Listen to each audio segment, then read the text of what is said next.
Welcome to the lesson video on support vector machines. In this video, we're going to talk about support vector machines, which are one of the most accurate, most flexible methods for classification, particularly when the separation between classes is nonlinear. So let's start off this video with a toy example. We have two classes here, red and blue, and clearly linear separation is not appropriate. Right? There's no linear separator between these two classes, and it just doesn't make sense. The geometry is wrong. But it's not hard to imagine drawing a circle that's going to separate these classes. It's fairly clear that the circle is going to separate these classes just fine.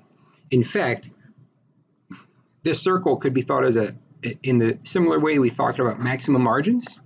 Using sort of circle geometry, we could take the innermost circle and outermost circle and define a margin between those that would give us some separation in a maximum margin classifier or soft margins type of way of thinking.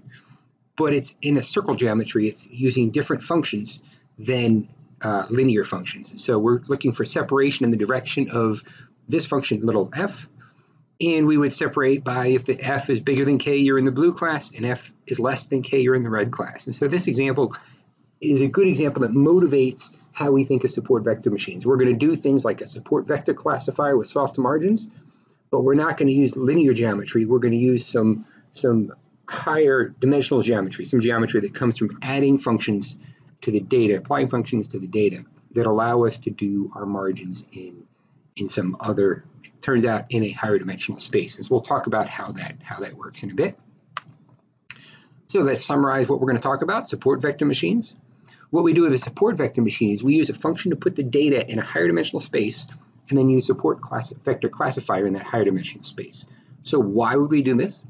This allows nonlinear classification, just like we saw in the toy example a moment ago, but with the advantages of soft margins.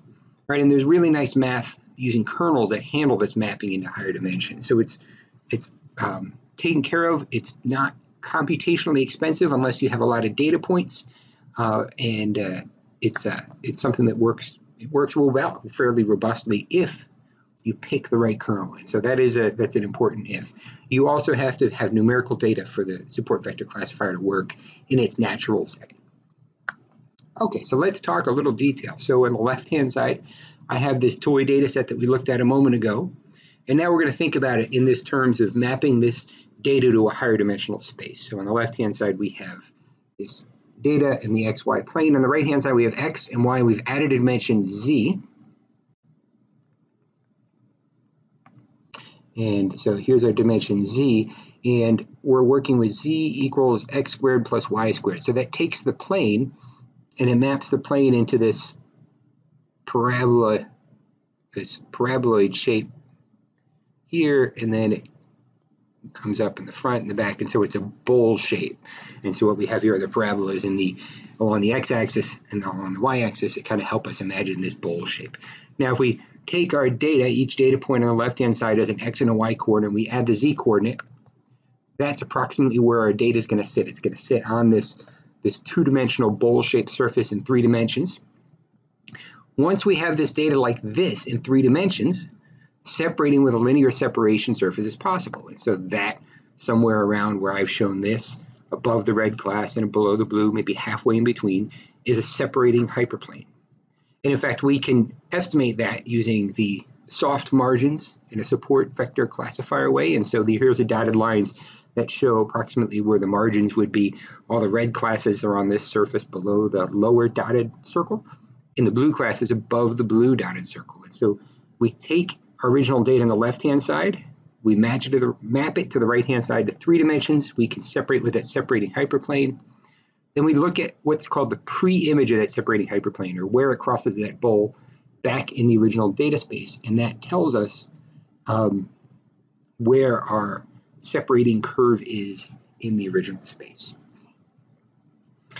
And so that's a really good picture of support vector machines. The only thing we have to talk about is how do we pick this function z, and how does the kernel method, or the kernel trick is what it's called, allow us to do this computationally relatively efficiently. And I say relatively efficiently because it's really a giant computation that's turned into a feasible but still large computation, depending on how many data points you have. And so we'll talk about that a little bit. And so here's sort of the recipe. This is kind of a high-level recipe. Again, to implement this in a software is a non-trivial task. This process came from computer science, and it's a beautiful math, but we're not going to get too far down into the weeds in it. And so this statement, 9.18 from the Introduction to Statistical Learning with R textbook. And so this first statement is about the linear support vector classifier. So that's the linear classifier, not support vector machines yet. And it can be represented by this function. And this is the function that gives us f. And f, remember, is the function that assigns our outputs based on the input parameters. And so you take an input x, and then you take its inner product with every xi in the data set, you multiply those by some alpha I parameter, and then you add beta naught to that, and that would give you your estimated output for a regression in this setting. Okay, so if the linear support vector classifier can be represented this way, we're taking that as an if, we're not showing it can be, but this formula would give you the linear support vector classifier, then you have to estimate these alpha i's, where there's one alpha I for each training example, and that gives us n parameters. There's n training observations. And so the second paragraph helps us explain how you would train this, how you would determine those alpha i's. And to train those, this is an important thing. All you need are the inner products between all pairs of training observations. And so in some sense, this is built on looking at the distance between all pairs of training observations using distance computed using this inner product. Well, we can take this whole framework, and instead of using the inner product there, we can replace that by what's called a kernel. And so it's a way of measuring distance between 2 points, between x, a new observation, and each xi in our training set. And so we can use what's called a linear kernel, which is the linear support vector classifier. We can use a polynomial kernel of degree k. So all we're doing is replacing this function inside here with one of these functions here. So it's a polynomial kernel of degree k, or what's called a radial kernel. And this is a common kernel to use. It's also called a radial basis function. You'll notice here there's a parameter gamma, and that tells us, so this is an exponential. Let's think about this function a little bit. You have an exponential of this piece here, which is the distance between the 2 points squared. So this is going to give you some sort of bell-shaped curve, and this gamma tells you how quickly that bell-shaped curve drops off. So let's look at the outputs from support vector machines on a couple of different of these kernels. This is a good description, but to get a good feel for how it's working, it's better to take a look at the output and the separation surfaces and the classification regions. So this is a data set that you've been used in our interactives. And on the right-hand side, we have the decision boundaries. This is Fisher's iris data, so it's measurement from a bunch of iris plants, 3 different species. And we're only using the first 2 features. So this is the sepal width, and sepal is part of the plant, and the sepal height. And so what we're getting here over on the left-hand side, these are all our different possible kernels. And on the right-hand side, you can see the classification or separation boundaries between the different classes. And so here we have on the top in blue, we're showing our training data. In green, we're showing 10 times cross-validation, and on the red, we're showing the results of the test data. And of course, we really just care about the cross-validation because that's going to be the robust measurement of our accuracy. And so when we use a linear, which is what we're looking at right now, a linear separation kernel, we get the results we see on the right, and our cross-validation result is 0.2733. We use a second degree polynomial. You'll notice These decision surfaces now look a little bit like parabolas, slightly. They're very close to linear, which suggests that second degree isn't really needed. And you'll notice our cross-validation value hasn't changed at all. So in this case, we don't need this more complicated type of separation. Linear would have been sufficient.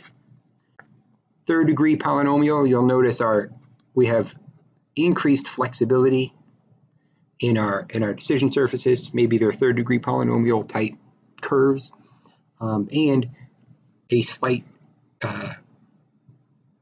increase in our error rate, or slightly worse performance. It's not statistically significant in the change, but we're taking a more complicated method using third degree polynomial here and getting results that are not significantly better. So we wouldn't use this. This would be not worth using. Now we use the fourth degree polynomial, and at this point I could see an argument here that maybe there's some sort of shape in here that this is doing that's useful, but certainly I don't know why the blue should really extend all the way up through there. That's a little odd. Our cross-validation error has gone down to 0.255. I don't really think what we have here is a better classifier than the linear, even though our cross-validation error rate's gone down a little bit. I would choose the linear. I imagine that would be more robust than the fourth degree polynomial curve. And then we have radial basis function, which again is giving us sort of odd shapes, and there's this red region down here which looks a little strange, and our cross-validation error has gone up, so things have gotten worse. And then sigmoid, which we don't have a plot for here, but lots of error for the sigmoid kernel. So out of these kernels, we would pick the linear kernel, and what we're doing here is typically how you pick your kernel. You look at the different kernels, you look at the scatter plots and decision surfaces, if that's possible, to the extent that that's available. If I'm looking at 50-dimensional space, this might be hard to do, meaning if I have 50 feature variables. But to the extent you can look at the scatter plots and decisions, you would consider that, and you would look at your cross-validation error rate for a number of different kernels. And so in this case, I'd pick the linear because it has an error rate that's among the lowest, and being a simpler type of decision surface, it's going to give me something that I would think would be more robust. Now let's look at the nonlinear data. So here's data that's synthetically generated from a couple of random distributions, random Gaussian normal distributions. And you look at our linear kernel, and it's not doing a very good job, right? It is called the nonlinear data because you can't separate these two classes with a line, with any sort of linear separation surface. So our error rate here is 0.2985. So 30% of our data is being classified wrong. And so that's not particularly good. Second degree polynomial, slight decrease in error, but still not very good. Third degree polynomial error, we actually seem to be following a trend. If you look at the data and this shape, particularly through here, we seem to be following some sort of separation area, and we can see a sort of associated drop in our cross-validation error rates down to 0.2. So if I had to choose a linear kernel, then this would seem to be a reasonable choice. We jump up to fourth degree, allows further flexibility, and it doesn't really seem to be doing a particularly good job, and our error rate's gone up, so I wouldn't use this.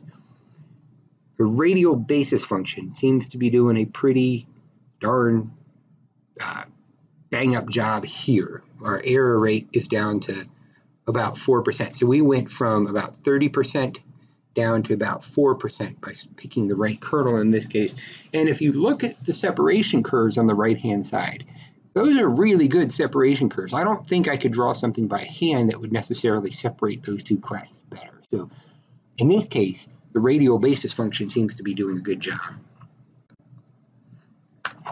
And then the sigmoid isn't really doing a good job here. The sigmoid gives you a classification result that's similar to logistic regression. Not exactly clearly, but there are similarities. It's using the logistic regression sigmoid function as your kernel. Okay, so Now what we have is we're going back to the radial basis function, but what we're plotting here is not the decision boundaries themselves, but the probabilities that are associated with those decision boundaries. And so the reason I want to look at this plot is it really gives us a nice sense of how the support vector machine is seeing these two classes. And it's a beautiful picture. It really is. The support vector machine learns these separations. We're going to talk in a moment about ROC curves on the heart data. And so when we talk about ROC curves, really what we're talking about is a detection problem where one class is your target class and the other is your non-target class. And so if we think about the heart attack data, which we'll look at in just a second, what we care about is our target class. We want to detect people who are going to have heart problems or have heart problems that haven't manifested yet. And so the target class are heart problems. The non-target class is everybody else. And so what we often do is we look at some parameter to separate those out, like a probability that you're going to have a heart attack or something.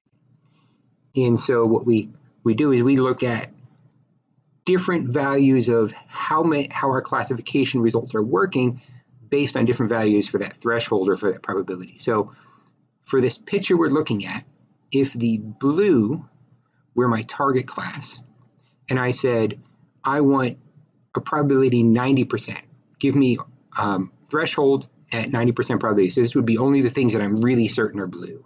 So that would be something like this maybe. Everything inside that curve is the data points that are probability of 90% or greater, or probability of 0.9 or greater of being in the blue class. So if I wanted to say, not just separate green from blue, but tell me the ones that I'm really sure are blue, I would use a threshold not of 50%, which is what, when we did the classification result screen a moment ago, it's somewhere in there. That's the 50% separation curve. Everything above it is probably green, better than 50-50 chance. Everything below it, probability better than 50-50 that it's a blue. And maybe I want to be certain that I'm getting everything that's blue. So maybe I want to set a probability of, say, 0.25 that you're blue. And so that would give me a separation curve, something like this maybe. Everything inside this region is a probability of 0.8 or greater of being green, thinking green my background class, and then a probability of 0.2 or greater of being blue. So that would give me, in the region outside that, would give me, I would be certain to get all the blues, and I might get some green as well within that threshold. And so this is the type of things we think about when we're doing ROC curves. We've talked about these before. We set different thresholds on our probability and look at two different rates.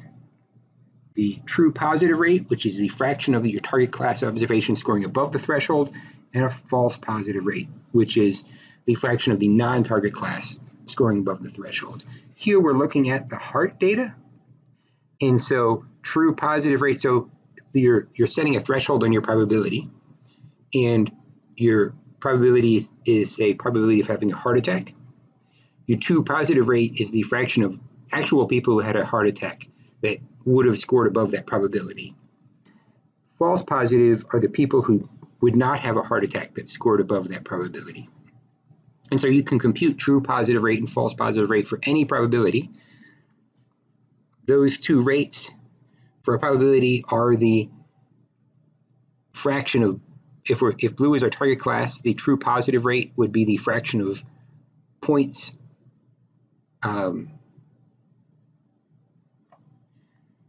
that are blue that are inside the area set by the threshold, and the false positive rate would be the fraction of green points that would be inside of there. So if we set a high probability, like this region I keep tracing, then we would get not all the blue points, maybe say half the blue points, so our true positive rate would be 0.5, but our false positive rate would be 0 because there are no green points inside of here. And so ROC curves allows us, as we've talked about before, to get this trade-off between true positive rates and false positive rates. And so what we do is we plot the true positive rate and false positive rate as a function of the probability as these curves. And so we have one curve for support vector classifier and one curve for LDA on the heart data. And so down here at 0, for both of these, we have a very low probability, right? At 0, your probability is 0. So you have 0 true positives, but you also have 0 false positives. As you increase your probability, you move along this line, and then maybe probability of 0.5 is somewhere up here where you're getting a lot of your actual heart attack cases would be detected because they would be above that probability, and you have some moderate number of false positives, right? False positives down here. So like let's pick a different color for a point right here. I'm detecting 85% of my heart attacks, say, and 15% of people who aren't going to have a heart attack would get flagged. So if I set my probability for heart attack here, I could detect 85% of the heart attacks before they occur, but I'm going to accidentally suggest possible heart attack in the future for 15% of people that who aren't going to have a heart attack. So that might be an okay place to set your threshold. And you pick a trade-off between how much you want to catch everybody. So for heart attacks, since it's a really bad thing, I might want to pick my threshold up here where I'm going to catch 95% of the heart attacks, but I have, say, a false positive rate or a false alarm rate of 35%. So 35% of the people who come into the doctor and are measured with the measurements in the heart data, and then they put through a classifier and their probability comes out to whatever that is or above, 35% of the people are going to be flagged as you're a heart attack risk. But out of the people who are going to have heart attacks, 95% of them are going to be flagged as high risk before they have their heart attack. And so things can be taken to take further tests or to start remedying conditions that are putting them in that very high risk category. So those are how ROC curves are used to estimate picking a threshold based on the trade-offs in the sort of practical situation where things are used. There's one more thing here while we're talking about ROC curves. AUC is called area under the curve. It's a way to estimate. If you look at these two curves, sometimes the blue seems to be better than the red because it has a higher true positive rate at the same false alarm rate. And sometimes the red is above the blue, which is telling us the red has a higher true positive rate for the same false alarm rate. So to get a measure of overall performance, what is often used is called the area under the curve, or the AOC, and it's exactly the formula is in the name. It's just the area under each of those ROC curves. That it gives us a broad estimate overall of the ROC curve, of how well this is performing. And just one final note on ROC curves: they're only used when you have a two-class problem, and particularly when you have one class that's your target class, and then everything else is your sort of your background class. So here's support vector machines, and we're comparing those versus linear discriminant analysis and support vector classifier. On the heart data, the top part is performance on our training data, and you can see here the support vector classifier and LDA are both doing reasonably well. Support vector classifier is a linear classifier, so it's about as good as LDA in this situation, which is not a giant surprise because it's a linear classifier. Over here, in red, we have our support vector classifier compared to the support vector machines, and we see the support vector machine with this gamma. Remember, gamma is part of it's a parameter in your radial basis function kernel that seems to be performing the best. So up here on our training data, our best performing algorithm is support vector machine with a gamma being 10 to the negative 1. When we apply this to our test data, however, we don't see a big increase. So this improvement works on our training data, but not our test data. So we seem to be overtraining to our training data. In particular, the difference between LDA and support vector classifier is not significant. And then this difference between support vector classifier and our support vector machines is not different. So what we've seen here in this example, the support vector machine doesn't give us a big advantage over LDA because probably the data has a reasonable linear separation, and adding the nonlinearity with the support vector machine doesn't give us a bonus. But we saw when our nonlinear data, the support vector machine got us a high increase in performance. We went from 30% error rate to 4%. And so in that case, it's the nonlinear nature of the data and the need for that nonlinear separation that support vector machine was able to provide. So review, and I love have a picture that reminds me of how something works. And this picture on the right-hand side tells you how really well support vector machine can work when your separation is nonlinear. So what is support vector machine? It's a classifier where we use a function to put the data in higher dimensional space and then use a support vector classifier in the higher dimensional space to get our separation. Why do we do this? It allows nonlinear classification with the advantage of soft margins. There's really nice math using those kernels that handles the mapping in high dimensions. And it's one of the most accurate classifiers if the data is continuous numerical data and the right kernel is used. Thank you very much for watching.